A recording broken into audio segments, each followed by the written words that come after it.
नमस्कार दोस्तों, मैं हूँ आरती प्रजापति यूट्यूब चैनल पर आप सभी का हार्दिक स्वागत करती हूँ। दोस्तों, हमारे यहाँ UGC net paper 1 and paper 2 दोनों की प्रिपरेशन कराई जा रही है। पेपर 2 में हम साइकोलॉजी की प्रिपरेशन करा रहे हैं। तो दोस्तों, आज का हमारा ये जो टॉपिक है वो हमारा पेपर 1 एंड पेपर 2 दोनों को मिलाकर यहाँ पर रिसर्च का टॉपिक चलाया जा रहा है। तो ये जो रिसर्च डिज़ाइन का पार्ट है वो हमारे स्टेप्स ऑफ रिसर्च में आता है, इसलिए मैंने पेपर 1 एंड पेपर 2 दोनों को यहाँ पर लेकर यहाँ पर ये रिसर्च डिज़ाइन का टॉपिक चला रही हूँ। और इस टॉपिक को मैं डिप्ट में चला रही हूँ ताकि जो पेपर 2 साइकोलॉजी के और या फिर एजुकेशन के जो स्टूडेंट होते हैं जिनके क्वेश्चन इस तरीके से आते हैं, पूरा पैराग्राफ दिया होता है और पैराग्राफ में से नीचे 5 क्वेश्चन दिए होते हैं और उन क्वेश्चन को समझना होता है और पैराग्राफ को भी समझना होता है और उसके अकॉर्डिंग क्या करना होता है, उसके आंसर देने होते हैं। तो मैंने काफ़ी सारे प्रीवियस ईयर के पेपर्स देखे तो वहाँ पर मुझे देखने को मिला कि रिसर्च डिज़ाइन का एक क्वेश्चन हर एक पैराग्राफ में हर बार आता है। ओके, तो इसलिए मैं इसे रिसर्च डिज़ाइन को डिप्ट में बढ़ा रही हूँ और किस प्रकार से क्वेश्चन आ रहा है उसके लिए हम संडे के जो प्रैक्टिस टेस्ट कराते हैं उसमें मैं ये ऐसे क्वेश्चन साइकोलॉजी की स्पेशल क्लास लेकर बताऊँगी और किस तरीके से उसे देखा जाता है, किस तरीके से समझा जाता है पैराग्राफ को, क्वेश्चन को, उन सारी बातों को मैं बताने वाली हूँ संडे के प्रैक्टिस सेट में। ओके, चलिए देखते हैं दोस्तों। आज के टॉपिक पर जाने से पहले आपको रिक्वेस्ट है, अगर आपको वीडियो अच्छा लगे तो लाइक कर दीजिएगा, अपने दोस्तों के साथ शेयर कर दीजिएगा और इस चैनल पर अगर आप नए हैं तो इस चैनल को सब्सक्राइब कर लीजिएगा ताकि इस चैनल पर जो भी नोटिफिकेशन आती है वो सबसे पहले आपको मिल जाए। चलिए दोस्तों, टॉपिक की ओर चलते हैं। तो सबसे पहले देखिए दोस्तों, हम देख रहे हैं स्टेप्स ऑफ रिसर्च। ओके, क्या देख रहे हैं? Steps of research. अब स्टेप्स ऑफ रिसर्च तो जिनमें हमने काफ़ी सारे स्टेप्स रिसर्च के देख लिए हैं। मैं एक बार पुनः बता रही हूँ क्योंकि जो लोग नए जुड़े होंगे तो वो उनकी अगर ये पहली बार ही वो ये वीडियो देख रहे हैं तो उनके लिए मैं ये बता रही हूँ कि स्टेप्स ऑफ रिसर्च। ओके, तो स्टेप्स ऑफ रिसर्च में मैंने आप लोगों को क्या क्या बताया था। तो सबसे पहले मैंने प्रॉब्लम के बारे में आपको बताया था, है ना। प्रॉब्लम के बाद मैंने किसके बारे में बताया था? तो RRL आपको पता होगा, रिलेटेड रिव्यू ऑफ लिटरेचर, उसके बारे में मैंने आपको बताया था। उसके बाद हमने देखे थे कि ऑब्जेक्टिव किस तरीके से बनाए जाते हैं। ऑब्जेक्टिव के बाद मैंने आपको बताया था हाइपोथेसिस के बारे में, है ना। हाइपोथेसिस के बारे में बताया था। वेरिएबल्स के बारे में मैंने आपको बताया था कि कितने प्रकार के वेरिएबल होते हैं और किस प्रकार से वो वेरिएबल अपनी रिसर्च में काम करते हैं। ओके, उन सारी बातों को मैंने बताया था। अब हम अभी देख रहे हैं, क्या देख रहे हैं? रिसर्च डिज़ाइन के बारे में। तो रिसर्च डिज़ाइन में मैंने आपको सबसे पहले बताया था कि टाइप्स ऑफ रिसर्च डिज़ाइन में 2 प्रकार के टाइप्स हमें देखने को मिलते हैं। एक है हमारा प्रयोगात्मक शोध डिज़ाइन और दूसरा है अप्रयोगात्मक शोध डिज़ाइन। अब देखिए, प्रयोगात्मक शोध डिज़ाइन है जिसे हम कहते हैं एक्सपेरिमेंटल। क्या कहते हैं? एक्सपेरिमेंटल। इंग्लिश में अगर आपको जानना हो तो इसे एक्सपेरिमेंटल रिसर्च डिज़ाइन कहा जाता है। और अप्रयोगात्मक शोध डिज़ाइन को क्या कहा जाता है? नॉन एक्सपेरिमेंटल रिसर्च डिज़ाइन कहा जाता है। ओके, तो इस तरीके से ये दोनों टाइप्स है। और उसमें भी मैंने ये अप्रयोगात्मक शोध डिज़ाइन वाला पूरा का पूरा जो टॉपिक था उसके जितने भी टाइप्स थे 6 टाइप थे उसके, वो भी मैंने अच्छे से डिप्ट में आपको पढ़ाया, एग्जाम्पल के साथ समझाया है ताकि ये जो मैं पढ़ा रही हूँ वो आपको PhD में भी काफ़ी यूज़फुल रहने वाला है या फिर कोई PG का स्टूडेंट है उसे भी अपना जब रिसर्च का वहाँ पर सब्जेक्ट आता है तो वहाँ पर भी PG के स्टूडेंट को भी यहाँ पर यूज़फुल होने वाला है। और हमारे UGC नेट वालों को जो साइकोलॉजी के पेपर वाले हैं या फिर एजुकेशन वाले, उनको तो वैसे भी यहाँ पर फ़ायदेमंद होने ही वाला है एग्ज़ाम में। ओके, तो चलिए, नॉन एक्सपेरिमेंटल रिसर्च के बारे में मैंने आपको सारी की सारी डिटेल्स बता दी थी। अभी हम देख रहे हैं एक्सपेरिमेंटल रिसर्च के बारे में देख रहे हैं, उनमें भी मैंने 2 टाइप्स बता दिए। अभी बाकी की आगे देखते हैं, चलिए देखते हैं। देखिए, सबसे पहले जो लोग पहला ही उनका ये वीडियो होगा देखने में, तो उन लोगों को मैं यहाँ से बीच में से उन्हें कुछ समझ नहीं आएगा, इसलिए मैं बता देती हूँ थोड़ी सी डिटेल कि एक्सपेरिमेंटल शोध डिज़ाइन यानी कि प्रयोगात्मक शोध डिज़ाइन, इसे हम कहते हैं experimental research design. Experimental research design में आपको 3 बातें याद रखनी है दोस्तों। सबसे पहली बात ये है कि इसमें जो IV होता है, IV को कहते हैं इंडिपेंडेंट वेरिएबल। ओके, तो इंडिपेंडेंट जो वेरिएबल होता है जिसकी इफेक्ट किस पर होती है, डिपेंडेंट वेरिएबल पर होती है। तो ये इंडिपेंडेंट वेरिएबल की जब डिपेंडेंट वेरिएबल पर इफेक्ट होती है तो इसमें हम जो भी जोड़ तोड़ करते हैं तो वो किस में करेंगे, एक्सपेरिमेंटल रिसर्च में करेंगे। नॉन एक्सपेरिमेंटल रिसर्च डिज़ाइन में हम किसी भी प्रकार का जोड़ तोड़ नहीं कर पाते, लेकिन यहाँ पर क्या होगा, यहाँ पर हम IV में जोड़ तोड़ कर पाते, एक्सपेरिमेंटल रिसर्च डिज़ाइन में जोड़ तोड़ कर पाते। ओके, ये एक पहला मुद्दा हो गया। अब दूसरी बात यह है कि यहाँ पर रैंडमली सिलेक्शन होता है। क्या होता है, तो रैंडमली क्या होता है, सिलेक्शन होता है। ओके, रैंडमली सिलेक्शन होता है। किसका होता है, जिन पर हमें प्रयोग करना है, जो हमारे लिए जो हम सैम्पलिंग लेते हैं, प्रयोज्य लेते हैं, जिन पर हम प्रयोग करना चाहते हैं, उन लोगों का हम किस तरीके से सिलेक्शन करेंगे, रैंडमली सिलेक्शन करेंगे। ओके, रैंडमली सिलेक्शन में क्या होता है कि सबकी चुने जाने की संभावना कैसी होती है, समान होती है। ओके, यानी कि किसी के साथ कोई किसी भी प्रकार का पक्षपात नहीं बनता है वहाँ पर। ओके, तो उसे हम रैंडमली सिलेक्शन कहते हैं। उसके बाद तीसरी बात ये होती है कि रैंडमली असाइनमेंट किया जाता है। रैंडमली क्या किया जाता है, असाइन किया जाता है। रैंडमली असाइन का मतलब क्या होता है, विभाजन। तो वो भी किस तरीके से, रैंडमली तरीके से विभाजन किया जाता है। 2 ग्रुपों में जब बांटे जाते हैं, प्रयोजों को 2 ग्रुपों में जब बांटा जाता है, तो उसमें से एक हमारा होगा प्रयोगात्मक समूह और दूसरा हमारा होगा नियंत्रित समूह। तो जब हम प्रयोगात्मक समूह है और नियंत्रित समूह है, उन दोनों समूह में जब प्रयोजों के बांटते हैं तो किस तरीके से बांटेंगे, उनको रैंडमली तरीके से उन्हें विभाजित करेंगे। असाइनमेंट का मतलब होता है उनको विभाजन करना। ओके, तो जो प्रयोज्य है उनको 2 विभागों में जब हम विभाजित करते हैं तो उनका विभाजन किस तरीके से हम करेंगे, रैंडमली तरीके से करेंगे, अपनी खुद की मर्जी से। ऐसा नहीं कि मैं मान लीजिए मैं विजय को लेना चाहती तो मैं विजय को अपने ये ग्रुप में रखूँगी, और मान लीजिए मैं योगिता को लेना चाहती तो योगिता को मैं अपनी तरह से इस ग्रुप में रखूँगी। इस तरीके से नहीं होगा, वहाँ पर रैंडमली सिस्टम विधियों का उपयोग करना पड़ेगा। रैंडमली विधियों कौन कौन से है वो हम आगे जब सैम्पलिंग वाला जो हमारा टॉपिक आएगा तब मैं बताने वाली हूँ। कि अभी आप यही याद रखिए कि रैंडमली तरीके से वहाँ पर सिलेक्शन होता है। अगर आपको रैंडमली तरीके से किस तरीके से सिलेक्शन किया जाता है उसके बारे में देखना है तो आगे के वीडियो में मैंने अच्छे से एग्जाम्पल के थ्रू समझाया हुआ है। चलिए आगे देखते हैं। तो आपको यहाँ पर 3 बातें याद रखनी है। कौन कौन सी, तो सबसे पहले IV में जोड़ तोड़ किया जाता है, फिर क्या होता है, रैंडमली यहाँ पर सिलेक्शन किया जाता है, उसके बाद रैंडमली असाइनमेंट किया जाता है, और फिर उनका जो चयन होता है वो किस तरीके स्टेटिस्टिकल एनालिसिस के द्वारा यहाँ पर पूरा टेस्टिंग होता है। ओके, और उसके आधार पर निष्कर्ष निकाला जाता है, यानी कि कंक्लूजन पूरा निकाला जाता है। ये मैंने आपको शॉर्ट में एक्सपेरिमेंटल रिसर्च डिज़ाइन है उसकी विशेषताएँ बता दी है। ओके, चलिए अब चलते हैं टॉपिक की ओर। तो दोस्तों यहाँ पर एक्सपेरिमेंटल रिसर्च डिज़ाइन में मैंने आपको बताया था सबसे पहले सिर्फ यादृच्छिकृत पोस्ट टेस्ट नियंत्रित समूह डिज़ाइन, उसके बाद हमने कल देखा था सिर्फ यादृच्छिकृत समेकित पोस्ट टेस्ट नियंत्रित समूह, और आज हम देखने वाले हैं प्री टेस्ट पोस्ट टेस्ट नियंत्रित समूह डिज़ाइन। ओके, बहुत ही अच्छा और बढ़िया टॉपिक है, चलिए इजीली आपको समझ में आ जाएगा। देखिए, प्री टेस्ट पोस्ट टेस्ट नियंत्रित समूह डिज़ाइन, जिसे हम कहते हैं pre test post test control group design. Okay, तो चलिए इस डिज़ाइन में 2 समूह होते हैं। ओके, कितने समूह होते हैं, 2 समूह होते हैं। ये बना लिए हमने समूह A और इस बना लिए समूह B। ओके, और दोनों समूह की आश्रित चर पर जांच विवेचन यानी कि x देने के पहले कर लिया जाता है, और फिर उसमें एक समूह को x यानी कि IV दिया जाता है तथा दूसरे समूह को उनसे वंचित रखा जाता है। अंत में दोनों समूहों की माप DV पर करके एक निश्चित निष्कर्ष पर पहुंचा जाता है। इस डिजाइन का संकेतन रूप, चलिए इसे अच्छे से हम समझ लेते हैं। सबसे पहले यहाँ पर 2 ग्रुप होता है, एक ग्रुप A है और एक ग्रुप B है। ओके, दोनों ग्रुपों में क्या होता है कि सबसे पहले तो हम क्या करेंगे, कुछ प्रयोज्य लेंगे। मान लीजिए 50 लोग हैं, उनमें से हमें कितने 20 लोगों को पसंद करना है। तो हम इसे रैंडमली सिलेक्शन करेंगे। रैंडमली जो मेथड्स होती है, विधियाँ होती है, उनका प्रयोग करके उन लोगों को हम, इनमें से 20 लोगों को हम चुनेंगे। अब 20 लोगों को मैंने रैंडमली सिलेक्शन कर दिया।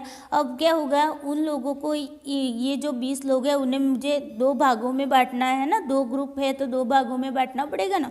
तो इन लोगों पर फिर से मैं क्या करूँगी, इन 20 लोगों, सबसे पहले मैंने जो रैंडमली विधि का उपयोग किया तो वो मैंने कहाँ पर किया, 50 लोगों पर किया। ओके, अब मैं क्या करूँगी, इस 20 लोगों पर मैं यहाँ पर रैंडमली सिलेक्शन करूँगी, यानी कि रैंडमली असाइन करूँगी, उसका विभाजन करूँगी 2 ग्रुपों में। ओके, तो यहाँ से मैंने 2 ग्रुपों में ले लिए। तो ए ग्रुप में 10 हो गए, बी ग्रुप में 10 हो गए। ओके, तो यहाँ पर इतना क्लियर हो गया। अब क्या होता है कि इन दोनों को मैंने विभाजित तो कर दिया रैंडमली रूप से। ओके, लेकिन मुझे प्रयोगात्मक समूह किसे बनाना है और नियंत्रित समूह किसे बनाना है वो भी बनाना पड़ेगा ना।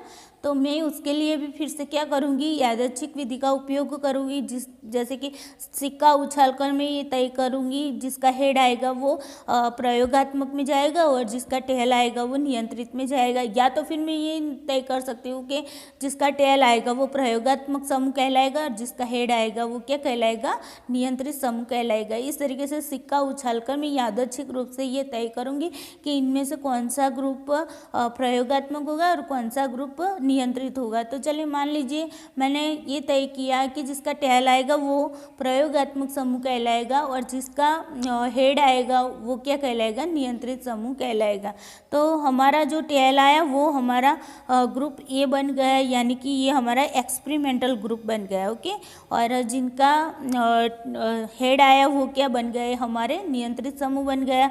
तो नियंत्रित समूह ये हमारा कंट्रोल ग्रुप हो गया। ओके, तो ये दोनों, इतनी बात क्लियर हो गई। हमने यहाँ पर 3 बार रैंडमली सिस्टम का यूज़ किया। सबसे पहले मैंने रैंडमली सिलेक्शन, प्रयोजक का रैंडमली सिलेक्शन करने के लिए किया। उसके बाद मैंने क्या किया, उन लोगों को ग्रुप में डिवाइड करने के लिए क्या किया, मैंने रैंडमली असाइनमेंट किया। ओके, रैंडमली क्या किया, असाइनमेंट किया। उसके बाद भी मैंने उन जो लोगों को चुना है, विभाजित किया है, उन लोगों में भी प्रयोगात्मक यानी कि एक्सपेरिमेंटल और कंट्रोल ग्रुप डिसाइड करने के लिए मैंने फिर से रैंडमली सिलेक्शन किया। ओके, रैंडमली सिस्टम का यूज़ किया। तो ये मैं 3 प्रोसेस में से यहाँ से गुजरूंगी। ओके, ये इसकी सिस्टम हो गई। अब देखिए, अब क्या होता है कि मैंने ए समूह और बी समूह हमारा कंप्लीट हो गया। अब जहाँ पर हमारा जो प्रयोगात्मक समूह है उसे मैं क्या करूँगी, एक्स दूंगी। एक्स का मतलब क्या होगा, IV इंडिपेंडेंट वेरिएबल। तो मैं यहाँ पर उसे क्या दूंगी, एक्स दूंगी। ओके, मैंने यहाँ पर रैंडमली सिलेक्शन किया। तो मैं इसकी अगर जब डिज़ाइन बनानी चाहूँगी तो यहाँ पर मैं इस बॉक्स में डिज़ाइन बना रही हूँ। ओके, तो मैं यहाँ पर डिज़ाइन अगर बना रही तो मैं रैंडमली सिस्टम मैंने यूज़ किया है, तो यहाँ पर R लिखना है। ओके, मैंने सबसे पहले जब रिसर्च डिज़ाइन स्टार्ट की तभी आपको बताया कि किस तरीके से संकेत में उसे लिखा जाता है। तो मैंने यहाँ पर दोनों ग्रुपों के लिए RR लिख दिया। अब मैं क्या करती हूँ, देखिए यहाँ पर सबसे पहले तो क्या होगा, सबसे पहले हम आश्रित चर पर पहले जांच करेंगे, यानी कि दोनों ग्रुपों का जो DV पर हम जांच करेंगे। तो सबसे पहले हम ऑब्जर्वेशन कर लेंगे। तो पहला ऑब्जर्वेशन यहाँ पर होगा और दूसरा यहाँ पर अभी नहीं होगा, यहाँ पर डायरेक्ट कितना होगा, तीसरा होगा। दूसरे ग्रुप में क्या होगा, तीसरा कहलाएगा। होगा हमारा दोनों एक साथ ही होगा, दोनों ऑब्जर्वेशन कैसे होंगे, एक साथ ही किए जाएंगे। तो यहाँ पर ये ग्रुप में O1 ऑब्जर्वेशन हो गया हमारा और ये हो गया हमारा O3। O का मतलब ऑब्जर्वेशन है। ओके, आप मेजरमेंट करते हो या फिर टेस्टिंग करते हो या फिर ऑब्जर्वेशन करते हो, इन तीनों के लिए हमारे सांकेतिक रूप में यहाँ पर क्या लिखा जाता है, O लिखा जाता है। ओके, चलिए O1 O3 हमने ऑब्जर्वेशन कर दिया, क्लियर हो गया। ये हमारा क्या हो गया, प्री टेस्ट हो गया। क्या हो गया, प्री टेस्ट। प्री टेस्ट के बाद हम क्या करते हैं, एक्स देते हैं, यानी कि इंडिपेंडेंट वेरिएबल देते हैं। अब देखिए यहाँ पर जो ग्रुप ए है उसे हम क्या करेंगे, एक्स देंगे, लेकिन यहाँ पर हम कुछ भी नहीं देंगे। ओके, यहाँ पर कुछ भी नहीं देंगे। उसके बाद हम क्या करते हैं, एक्स देने के बाद यहाँ पर ये जो हमारा ग्रुप ए है उसका फिर से हम ऑब्जर्वेशन करेंगे, यानी कि यहाँ पर क्या बन जाएगा, हमारा O2 बन जाएगा। ओके, और यहाँ पर बी में भी हमें ऑब्जर्वेशन करना होगा। और यहाँ पर हम जब ऑब्जर्वेशन करते हैं तो ये हमारा O4 हो जाएगा। ओके, तो ये जो डिज़ाइन बनेगी आपकी इस तरीके से बनेगी दोस्तों। ये रैंडमली का RR लिखा हुआ है, O का मतलब है ऑब्जर्वेशन, X का मतलब है जो हम इंडिपेंडेंट वेरिएबल देना चाहते हैं वो X है। ओके, तो यहाँ पर प्री टेस्ट, तो ये वाला जो पार्ट है ना O1 और O3 है वो हमारा प्री टेस्ट हुआ। उसके बाद ये हमारा X है वो हमारा इंडिपेंडेंट वेरिएबल हमने एक ग्रुप को दिया, और बाकी के जो ये वाले जो आपको दिख रहे हैं ना O2 और O4 वो हमारा पोस्ट टेस्ट होगा, यानी कि कुछ X देने के बाद का जो फिर से हम टेस्ट लेते हैं ना, तो उसी तरीके का ये O2 O4 हो गया। ओके, तो यहाँ पर हमारी डिज़ाइन जो ये बनती है वो इस तरीके से बनती है। आई होप आपको डिज़ाइन बनाना भी अब आ चुका होगा, क्योंकि बहुत सारे वीडियो में मैं हर वीडियो में डिज़ाइन बनाने का जो तरीका होता है मैं बता ही देती हूँ। चलिए अब इसी एग्जाम्पल के आधार पर समझने की इस डिज़ाइन को कोशिश करते हैं। ओके, चलिए दोस्तों अब देखते हैं। मुझे मान लीजिए मैं एक रिसर्चर हूँ और मुझे एक टॉपिक पर क्या करना है, रिसर्च करना है। तो मेरा टॉपिक ये है कि शिक्षकों की शिक्षण कार्यक्षमता पर प्रशिक्षण के प्रभाव का अध्ययन। ठीक है, जो टीचर है वो टीचर शिक्षण कार्य कर रहे हैं, उनकी जो शिक्षण कार्य करने की जो क्षमता होती है उनमें अगर प्रशिक्षण उन्हें दिया जाए तो उसका कोई इफेक्ट होता है कि नहीं। प्रशिक्षण का मतलब क्या होगा, यहाँ पर ट्रेनिंग होगा। क्या होगा, ट्रेनिंग। आपने देखा होगा कि कुछ लोग ऐसे भी होंगे यहाँ पर कि कुछ स्टूडेंट ऐसे भी होंगे जो खुद भी टीचर होंगे। ओके, मैं भी खुद भी टीचर हूँ। तो जब टीचर लोग होते हैं तो वैसे भी प्राइवेट टीचरों को तो आई थिंक ट्रेनिंग दी भी जाती होगी या नहीं दी जाती होगी, लेकिन जो हम गवर्नमेंट जो टीचर होते हैं तो गवर्नमेंट टीचर्स को क्या होता है, ट्रेनिंग दी जाती है। ओके, पहले तो क्या होता था, ये कोरोना की वजह से इस बार टीचर्स को ऑनलाइन ट्रेनिंग दी जा रही है, वरना क्या होता था हर मंथली वन डे के लिए टीचर को क्या दी जाती है, ट्रेनिंग दी जाती है, और वहाँ पर उसी चर्चा की जाती है कि किस तरीके से हम बच्चों को कोई भी जो टॉपिक होता है वो किस तरीके से पढ़ा सकते हैं, कौन सी युक्तियाँ आजमा सकते हैं, जो नए अभी के समय में जो नया कुछ आता है उन नए टेक्निकों का किस तरीके से इस्तेमाल कर सकते हैं। और ट्रेनिंग में बहुत सारे टीचर्स होते हैं तो हर एक के विचार अलग अलग होते हैं, उनकी टेक्निक अलग अलग होती है, तो हर एक की टेक्निक भी जानने को मिलती है, और उसके कारण क्या होता है, टीचर कुछ नया सीख कर आता है और अपने क्लासरूम में वो कुछ नया करता है। तो इससे क्या होता है कि जो बच्चे को जो सिखाने की उनकी टेक्निक थी उसमें भी क्या हुआ, सुधार आया है ना। तो इसी तरीके से ट्रेनिंग का मतलब यही होता है। ओके, तो देखिए यहाँ पर मुझे यहाँ पर अध्ययन करना है कि शिक्षकों की शिक्षण कार्य क्षमता पर प्रशिक्षण के प्रभाव का अध्ययन। अब देखिए यहाँ पर मैं क्या करूँगी, अगर मुझे टीचर पर ये क्या रिसर्च करना है तो मैं मान लीजिए मेरे पास 100 टीचर है। ओके, अब देखिए टोटल 100 टीचर है, तो मुझे 100 टीचर में से मुझे चुनने हैं 50 को। कितने को, 50 को चुनना है। तब मैं क्या करूँगी, यहाँ पर रैंडमली सिस्टम का यूज़ करूँगी। तो रैंडमली विधि का मैं यूज़ करूँगी। मान लीजिए मैं एक बॉक्स बना देती हूँ, उनमें 100 टीचर है ना, तो 100 चिट्ठियाँ बनाऊँगी, उस पर नंबर लिख दूँगी, 100 नंबर तक वहाँ पर चिट्ठियों में लिख दूँगी, 1 2 3, और 100 चिट्ठियाँ बनाकर मैं इस बॉक्स में रख दूँगी। क्या करूँगी, इस बॉक्स में रख दूँगी।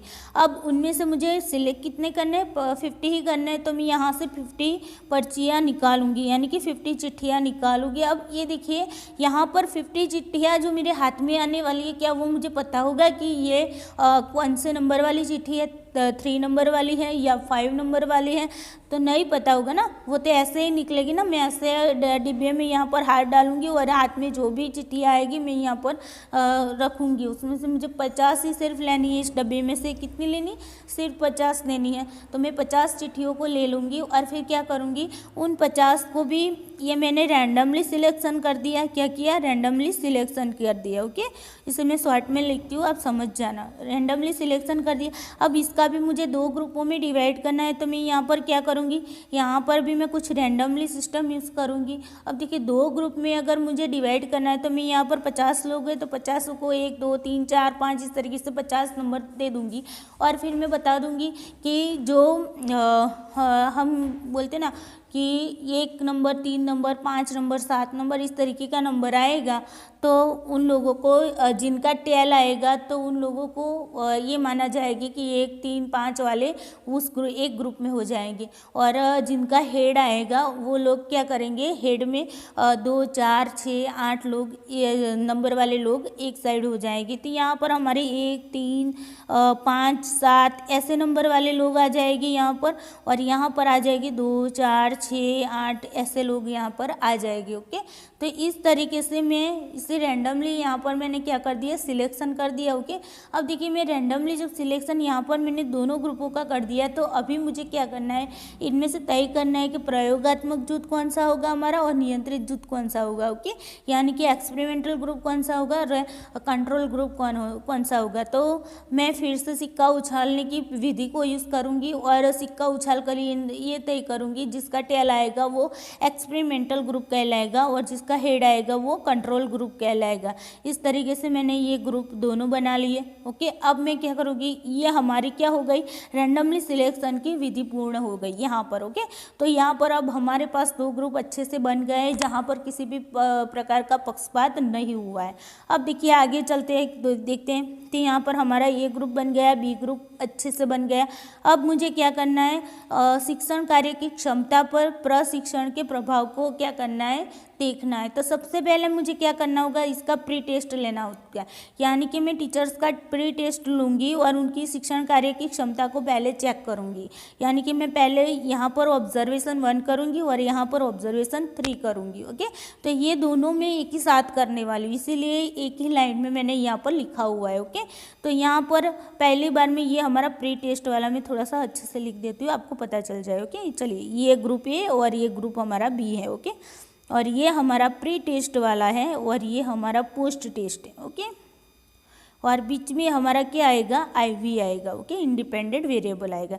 अब देखिए यहाँ पर मैं प्री टेस्ट लेती हूँ, उसका मैंने ऑब्जर्वेशन किया, फिर मैंने यहाँ पर उसी टाइम पर ग्रुप बी का भी ऑब्जर्वेशन किया। किसका ऑब्जर्वेशन, शिक्षण कार्य क्षमता का उनका मापन किया है कि टीचर्स की जो यहाँ पर मैं क्या करूँगी, तो यहाँ पर मैंने एक ऑब्जर्वेशन यहाँ पर कर दिया, दोनों ग्रुपों का ऑब्जर्वेशन सबसे पहले कर दिया। अब मैं क्या करूँगी, यहाँ पर जो ये ग्रुप हमारा है वो एक्सपेरिमेंटल ग्रुप है, ये वो हमारा कंट्रोल ग्रुप है। तो हम एक्सपेरिमेंटल ग्रुप को क्या करेंगे, ट्रेनिंग देंगे। क्या देंगे, ट्रेनिंग देंगे। ओके, एक्सपेरिमेंटल ग्रुप में जितने भी टीचर्स होंगे उन टीचर्स को मैं क्या करूँगी, ट्रेनिंग दूँगी। ओके, क्या करूँगी, ट्रेनिंग दूँगी। मैं इन टीचर्स को ट्रेनिंग दूंगी और यहाँ पर कुछ भी नहीं करूँगी, दूसरे ग्रुप को मैं कुछ भी नहीं करूँगी। फिर क्या होगा, ट्रेनिंग देने के बाद कुछ दिनों तक मान लीजिए मैंने 7 डेज़ के लिए यहाँ पर क्या किया, ट्रेनिंग दी। तो मैंने यहाँ पर 7 डेज़ के लिए जो ट्रेनिंग दी वो हमारा IV हो गया। अब देखिए चलते हैं कि ये प्रशिक्षण की क्या इफ़ेक्ट हुई है। तो यहाँ पर मैं अब क्या करूँगी, यहाँ पर पोस्ट टेस्ट लूँगी ट्रेनिंग के बाद। ओके, पोस्ट टेस्ट जब ट्रेनिंग के बाद ली जाती है तो यहाँ पर मेरा ऑब्जर्वेशन 2 बनेगा और यहाँ पर ऑब्जर्वेशन 4 बनेगा। ये दोनों को हम एक साथ टेस्ट लेंगे और यहाँ पर भी ये साथ में ही टेस्ट लेंगे। ओके, तो इस तरीके से हमारा क्या हो गया, ये पूरा जो हमने ट्रेनिंग दी और उसका जो हमने ऑब्जर्वेशन किया प्री टेस्ट लेकर और पोस्ट टेस्ट लेकर। अब इससे मैं क्या करूँगी, प्री टेस्ट के जो भी प्राप्तांक मुझे मिलेंगे और पोस्ट टेस्ट के जो प्राप्तांक मिलेंगे दोनों ग्रुपों के, उनको मैं क्या करूँगी, एक दूसरे के साथ कंपेयर करूँगी, उनका अंतर निकालूंगी और अंतर निकालने के बाद मैं क्या करूँगी, उनका माध्य निकालूंगी। माध्य निकाल कर मैं जो भी टी टेस्ट होता है हमारा, F टेस्ट होता है, मान विटनी U परीक्षण होता है, जो भी स्टेटिस्टिकल जो टेस्टिंग होती है उसे अप्लाई करके मैं वहाँ पर डाटा एनालिसिस करके कुछ कंक्लूजन पर पहुँचूँगी कि हाँ प्रशिक्षण के प्रभाव जो शिक्षक की शिक्षण कार्य क्षमता है उस पर प्रशिक्षण का प्रभाव पड़ता है या नहीं पड़ता है। ओके, तो इस तरीके से मैं अब पूरा जो हमारा रिसर्च है इस तरीके से किया जाता है।